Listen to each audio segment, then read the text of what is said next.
Hello and welcome to Legislative Report. I'm Anthony Tezak. While we're only a few weeks into the new year, the legislature is already hard at work. While staying on top of legislation that's going in and out of committee and studying budget issues put in front of them after the governor's recent address may seem like a daunting task, my three guests are also busy getting settled into their first terms as lawmakers from Lancaster County. Joining me today are Representative Mindy Fee, Representative Keith Greiner, and Representative Steve Mentzer. Welcome.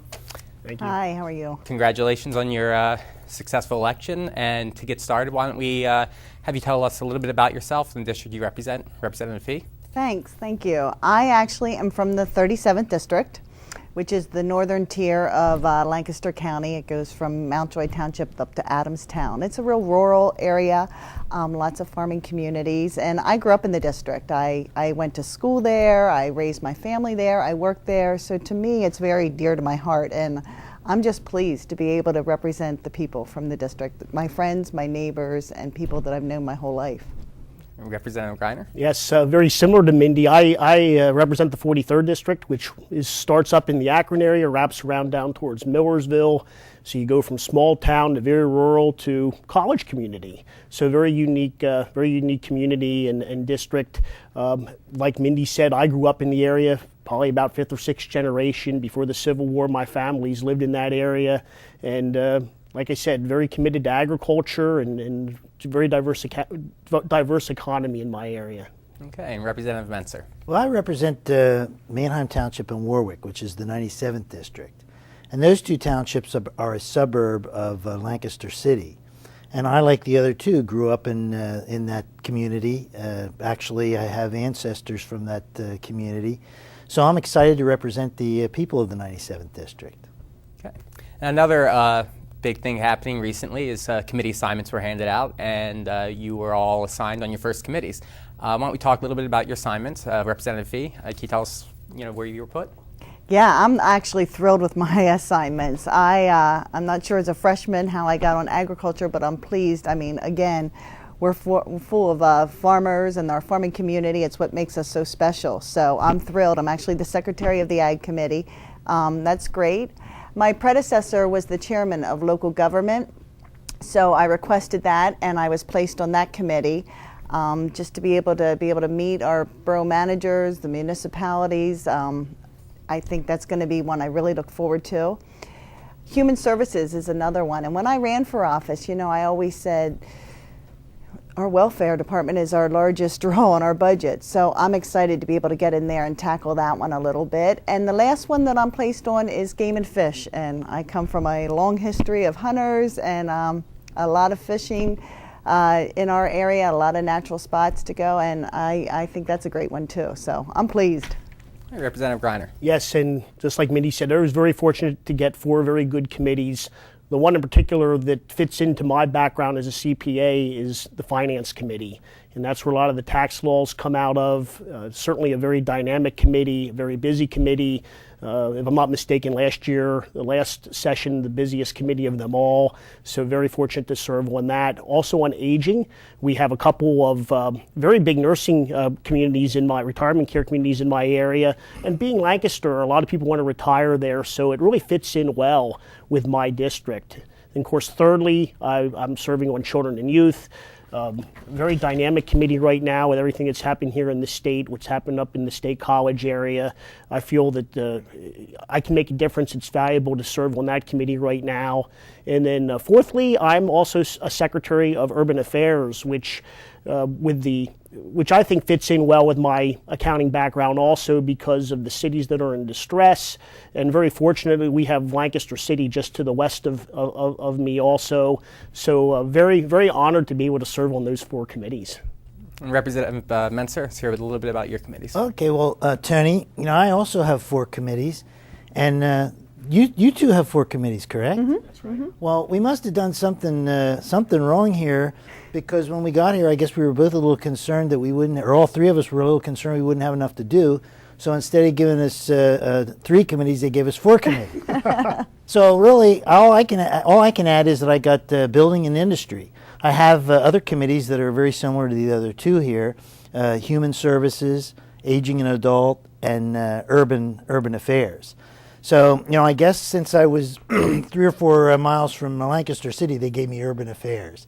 But I'm really thrilled about it. I'm anxious to get started. We've had some committee meetings, and I, like Representative Greiner, represent a older population. We have a lot of retirement communities in the 97th District, and they're very active and are concerned about the public policy. And so, I'm very, very happy that I'll be able to represent them, particularly since aging has a lot to do with the privatization of the lottery, and they have a lot of questions about that. So, I think the three of us are new. We're excited to get started. We're all getting started, and I hope the three of us can have a big impact on what goes on here in Harrisburg. It sounds like you guys got a lot to keep you busy. One of the other issues was when you all ran for office, you all ran on a platform. In your opinions, what is the most important issue to the folks back home, and how do you hope to address that in your first term? And Representative Greiner, why don't we start with you with this question? Yes, absolutely. I ran trying to focus on jobs and strong economic growth. I think, serving on finance and some of these other committees, I want to keep my focus on that. Tied in with the financial situation in the state, we have to deal with the budget. We're looking at, of course, privatization of liquor. We're also looking at the pension crisis, and we do have one, and trying to get our hands around that, and the fiscal responsibility surrounding that is quite important. So that was my focus, along with fiscal responsibility. And of course, I also focused on education when I ran for office. And it was nice to see the governor talk about increasing funding here in this budget, at least preliminarily. There's going to be, a lot of questions. There's going to be a lot of debate, but looking forward to it. So I think what I ran on, I think it's fitting in very good with what I'm seeing now here initially. Okay, and Representative Mentzer. Well, one of the things I heard most frequently was property tax reform. I think, again, there are a lot of older adults in my district, and they're very concerned about their property tax, particularly their school tax. And, we're going to have to make some changes there. I don't know that we can completely eliminate property taxes economically, but we definitely have to take care of these people who have lived in their homes for 30 years and are struggling to pay their property tax. So, I'm looking forward to working on that, along with the other issues that Representative Greiner mentioned. So. Representative Fee, your most important issue? Well, again, I come from the private sector. I had 25 years experience out in the business world. So to me, anything that we can put out in the private sector and get out of government hands is a much better way of dealing with things. I believe our small businesses need to be able to grow. They need to be able to hire people at wages that can sustain families. I believe in smaller government. And I think the more that we can get people working, the more that we can get people self-sufficient, government will get smaller. It's one of the reasons why I support privatizing the liquor stores. Again, I think as a government role, they ought to be regulators and enforcers, and they shouldn't be running a monopoly. I think the private sector does many things better. One of the things, though, the government's role is our transportation. I think we need to make sure our roads and our bridges are up to par. I mean, they are the lifeblood of our economy. If our roads and our bridges aren't taken care of, our economy won't be taken care of, and our economy will stop. So they're the type of things that I want to focus on. But again, I'm pro-business. I want to see our small businesses grow and expand, and get government out of the way for them. And Representative Fee brought up an excellent point, which is actually a topic for our next question. As newly elected lawmakers, what do you feel the role of government plays in people's lives? And Representative Mentzer, why don't we start with you on that? Well, I would just echo Representative Fee's comments here. To a certain degree, I think government just needs to get out of the way of small businessmen. And, that's the kind of initiatives I think the three of us would want to put forth. Larger government has not helped small business. It's actually made it more difficult for small business. And while everyone is well-intentioned with creating some of these laws, there are so many unintended consequences that do stifle the entrepreneurial spirit. So, I'd let Keith add to that, but I think that's... Representative. Yeah, I was going to say I echo with what they both said. I really believe the government that governs the least is the government governs the best. And I just really believe we need to get off the backs of people so they can get this economy going. You know, as Representative Fee said, I think liquor privatization, I think business can do things better. That's just one example. So, you know, we live in small town USA. I mean, all three of us do, and I think we grew up in that environment. So I would definitely, as Representative Mentzer said, I think we're all on the same page on that issue. Now, Representative Fee, we heard a little bit about your thoughts on government. Do you think government, though, does play a role in things such as job creation or helping the economy?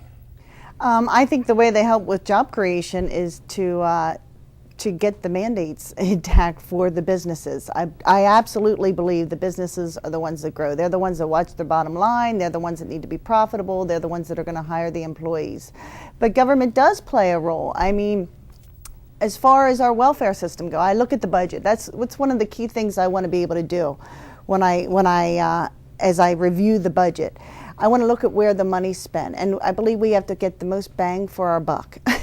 And Department of Welfare is a huge drain on the budget, and I want to make sure the programs that are in place, there are people that need help with our welfare system, and I want to make sure those are the people that are getting the help, not the people who abuse the system. And I think Lancaster County was one of the top ones where there was welfare fraud. We have to dig into that. We have to find what works and what doesn't work, and change what doesn't work.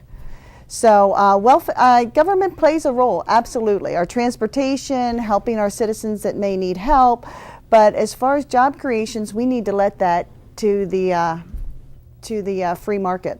Okay. Now, the legislature's only been in session for a short amount of time, but you guys have already done a lot of work already.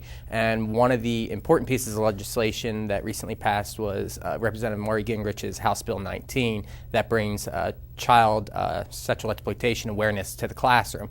Representative Greiner, why don't we start with you? Why is this bill important? Absolutely, and serving on the Children and Youth Committee, very key. And as I kind of said at the introduction, it's an issue that's on everybody's mind right now because there's tends to be a focus on child abuse and the sexual abuse that occurred, particularly in that incident. And there's a concern that flies under the radar. And having that bill having passed, I think what it does, it gives children an opportunity to see, they themselves might be fearful of coming out and talking about abuse. This gives them an opportunity to get educated at the high school, it's K through grades 8, and gives them an opportunity to learn about it, learn the definitions. It can be touchy in some instances for some families, but there's an opt-out for the families if they don't want to participate in that, the kid, if they don't want their children to be part of that curriculum. But I think overall, it's a positive. It had overwhelming support in the House, and I think it was the right thing to do at this time. Representative Mentzer, we've heard a lot about this issue recently. Why was it important to act on this piece of legislation so quickly? Well, I think our society has advanced dramatically over the last 200 years. And it's just great to see that we are now going to be able to educate the kids on an issue like this that was never really talked about. So, I have nothing else other to say than that, because it is it's going to advance and make more open our society to societal problems like child abuse. Anything to add, Representative Fee? We as a Lancaster delegation, I believe we all supported that bill. We all understand that, the more that we teach our kids, the more that they are knowledgeable about things, the more empowered they become. So what was important to me personally was that a parent did have the option to opt out of it. I know I come from a very conservative district, and some people want to handle their children a little differently, but as long as the children are aware of what's going on and it's being talked about, I think when you bring anything out of the closet and talk about things, the more empowered people become, and it's a good thing. All right. We're going to take a short break. Legislative report. We'll be back in just a moment.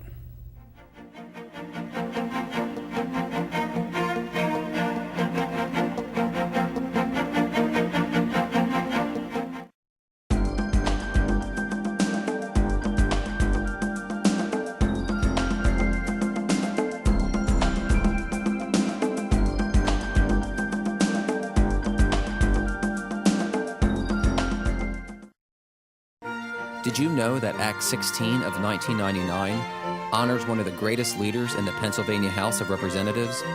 The Matthew J. Ryan Legislative Office Building, once known as the Capitol Annex, is located next to the main Capitol building and honors the late Speaker of the House, Matthew J. Ryan. Those who visit this building will observe the magnificent architectural designs providing eloquence and grandeur to the building. Known as one of the greatest members in the history of the Pennsylvania State House, Matthew Ryan started his career in the legislature in 1963 and was elected Speaker in 1981. His charisma and knowledge will forever be reflected in the building now named after this great legislative leader. Now you know. Did you know that the chamber of the Pennsylvania House of Representatives contains a painting depicting the 24 hours of the day?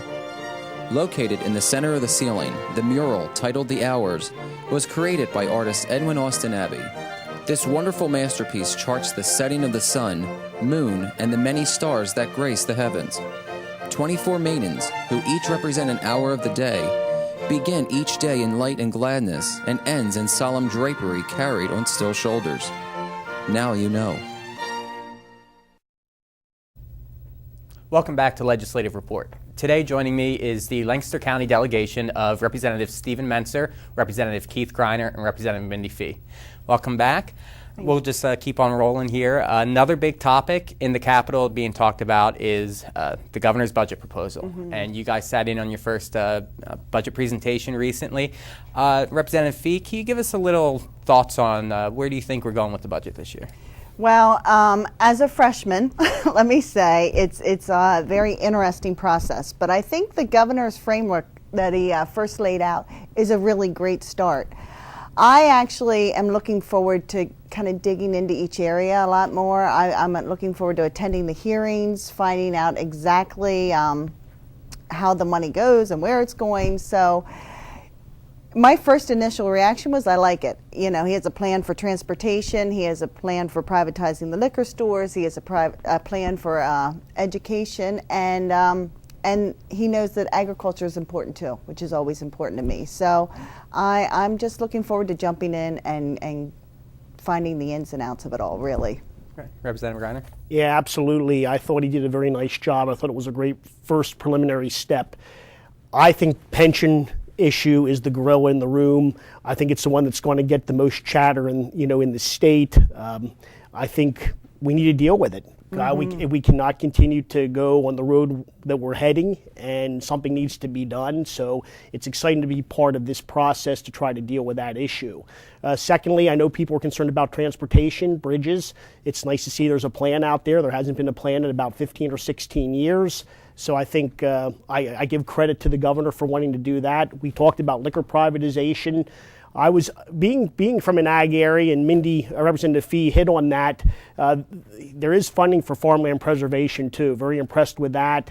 Right. Education, mental health funding was big, and that was something that really impressed me, and something that I was glad to see in his budget. Right. So I thought, like I said, it was a great first step, and I know we're going to be sitting down with with our team, and I know the other side, and hopefully we'll come up with a really good budget that's going to be on time on June 30th. I think the people expect that, and that's our goal. And Representative Mentzer, your thoughts on the budget? Well, Mindy and Keith here pretty much summed it up. I don't know what else I can add other than, one of my first impressions when I got here was the tremendous number of bills that we were asked to co-sponsor. And I was really concerned that we might miss the major points and the major issues facing Pennsylvania. Those are pension reform and infrastructure improvements and maintenance. And so I was certainly glad to see that both of those were addressed in the governor's pension address. And I just feel that pensions are such a huge issue with a $44 billion unfunded liability. And we really need to take care of that, not just for the taxpayer, but also for the people who are currently receiving pensions. We don't want to get to the point where we can't afford to pay people who are already receiving pensions their pensions. So, I think we're moving in the right direction, and it may not be, the governor's proposal will probably be not where we land, but it's a great start, and we all look forward to working on it. And Representative Fee, you talked about this a little bit. Tied into the budget address was the possibility of privatizing the liquor stores, which the majority leader has talked about now for a couple of years. Where do you stand on that? I support it. Again, I go back to my roots of the private world can do better than the government. And I think we need to make sure that we are there to regulate it and to enforce it. I think those are our two key areas with it. I'd like to touch on one more thing, like the other guys from Lancaster County are saying, is, there are things that we must look at. And one is the pension reform. I want to make sure the people that are in the system get their fair support that they've been putting money towards, but I think it's something that we need to look at down the road because we want to make sure it's there down the road. And I think that sometimes people don't quite understand all that it's not going to last forever. I mean, we grew up with the concept that if the money's not there, you don't spend the money, and that's what we really have to start looking at with our budget and dig into it and very closely. Representative Greiner, only 2 states in the nation, Pennsylvania is one of them, that regulates the liquor selling. That's state. right. Why should we get out of the business? Well, like I said, as I said earlier, the government should stay out of what the free enterprise system can already do, and I really believe that. And the same outfit that's selling liquor shouldn't be the same one that's policing it. I mean, I think it just makes common sense. And I do know there's battle lines set up in the state between the wine and spirits and the beer distributors but I think we can come up with a consensus. I think we can come up with a good plan. If 48 other states were able to do so, I think we should be able to also. That's why I believe we can come up with a solution. I think it's the right thing to do. Representative Mentzer, any other comments on this? Private industry can distribute spirits a lot more efficiently than the public sector, and so nothing else needs to be said. Mm-hmm. Another point in the governor's budget address was the allocation of state dollars towards education. We understand that higher ed has been level funded and the most state dollars for basic education ever. Representative Fee, how do you feel about that? Well, I hear from many, many people in the district on education, and again, I think one of the big things that weren't true that people don't quite understand is that they thought that the governor cut the budget 2 years ago or a year ago, and the government never cut that budget.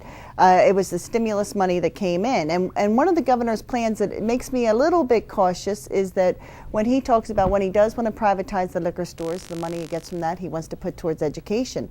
But I think our educators and our school districts need to understand that's going to be a one-time money. I think it's spread out over the next 4 years, but that money's going to be gone. So they need to be very careful not to incorporate that just into their budget and think that money will be there.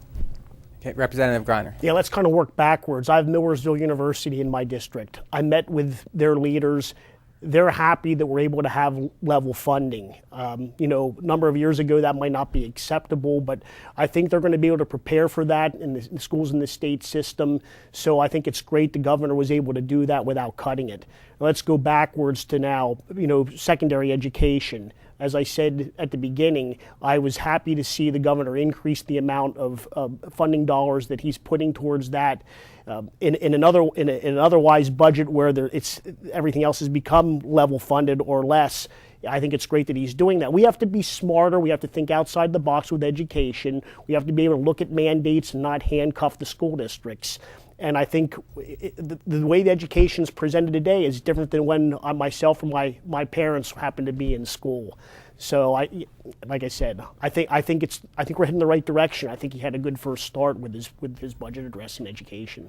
Representative Mentzer? Well, Tony, I think that everyone wants to improve the educational system. Legislators want to improve it. Educators want to improve it. The taxpayers want the educational system improved. And I think if we all work together, we can improve the educational system. It's going to take some reforms. It's going to take innovative thinking. But I think if we all work together, I think we can increase the productivity or the end product, the student that graduates from K through 12. We can improve that product and compete internationally, and that's what we're going to have to do. And I think that's where everybody wants to go. So. We just attended a meeting over at Hempfield where the school district was doing the what's the name of that program? the campus setting, where they're emphasizing computer use, where the children don't have to be in the classrooms. Right, and what they're starting to do is think outside the box. I believe it was Penn Manor, Manheim Township, and Hempfield who did a pilot program throughout the whole state. I mean, they're leading the way with it, but it's where the kids can get on and learn online. I mean, our kids think differently than when we do. And one of the things that struck me the most was I listened to one of the superintendents talk, and she said, Mindy, it's like a school district pays for one class but is getting two for free. And that's thinking outside the box. That's going to be a great program, I think. Well, there's no reason we shouldn't have the best educated children in the world, and I think we need to work towards that. And I think we need to think outside the box to reach that point. And I think that program in particular, and I think we'd all agree, it was pretty impressive. And so we're on the right step there, too. Okay, we only have a few minutes left, so quickly. Tourism and agriculture are big parts of Lancaster County. What can the state do to help make sure these industries thrive back home? Representative Mentzer, why don't we start with you? I'll let Representative Fee start. It seems that I'm from the Ag District. Yeah, absolutely. Well, again, I am about making people self-sufficient and profitable, and that's what our farmers need to be able to do. I think they need to understand that, you know, when people go to the grocery store, that's not where their food comes from. It's a long process before it gets there, and that's where I'm at with it. Anything we can do to make them profitable and self-sufficient, I'm all for. Well, like I said, I agree with Representative Fee. Agriculture is so key in my area. It's the garden spot of the world. I live there. And like I said, we're going to make commitment to farm preservation, and the governor said he's committed to that, and fairs to educate people about the importance of food. But I also live in the heart of the tourist district in my district in East Lampeter Township, which probably next to Philly is probably the second most visited part of the state. And a commitment to that, to show the beauty of our area, the history, is something that I think the state understands that, and I know there will be a commitment to try to bring people into the local area. So that's key also. Okay, Representative Mentzer, And last comments? I think that maintaining our farms and giving allowing an environment for farmers to thrive is why we have tourists that come to Lancaster. And so, just farm preservation and allowing farmers to do what they do best and farm will continue to attract tourists to central Pennsylvania and Lancaster. All right. Thank you so much for joining me here today. Great. Thank you. Thank you Great very answers much. there. And Thank you, Tony. Good luck in the rest of your term. Okay, great. Thanks. That's all the time we have for this month's program. I'm Anthony Tezak. If you have any comments or questions about today's program or any other state government-related problem, please contact your representative's office. Their contact information will be on the screen in just a moment. Please join us again next time for another edition of Legislative Report.